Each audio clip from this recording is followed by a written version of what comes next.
জনজাতিকৰণৰ দাবীত উত্তাল ঐতিহাসিক ৰংঘৰৰ বাকৰি টাইপাৰ উদ্যোগত বৃহৎ জোৰ সমতল জনজাতিকৰণ আৰু স্বায়ত্ত শাসনৰ দাবীত উত্তাল হৈ পৰে ৰাজপথ ৰংঘৰৰ বাকৰিৰ পৰা আৰম্ভ হোৱা এই সমদলত অংশগ্ৰহণ কৰে হাজাৰ হাজাৰ আহোম জনগোষ্ঠীয় লোকৰ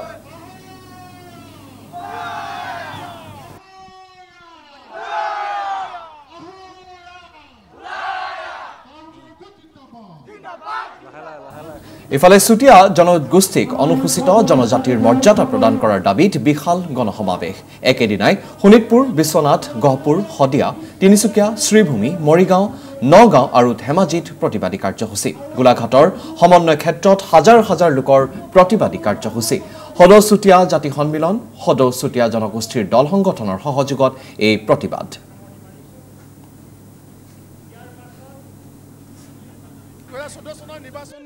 লোকসভা নিৰ্বাচন পাক মুহূৰ্তত নিৰ্বাচনী ইছ্যু আছিল যে প্ৰতিখন বিধানসভা নিৰ্বাচনত অসমত চুতীয়াসকলকে ধৰি ছটা জনগোষ্ঠী জনজাতিকৰণ কৰিম বুলি প্ৰতিশ্ৰুতি প্ৰদান কৰে আমি আজি গোলাঘাটত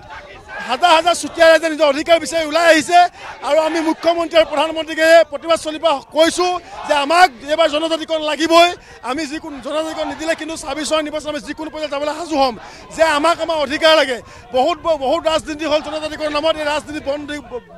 ৰাজনীতি অঁতৰাই বন্ধ কৰি যে মুখ্যমন্ত্ৰীয়ে আমাক যি প্ৰতিশ্ৰুতি প্ৰদান কৰিছে প্ৰতিশ্ৰুতি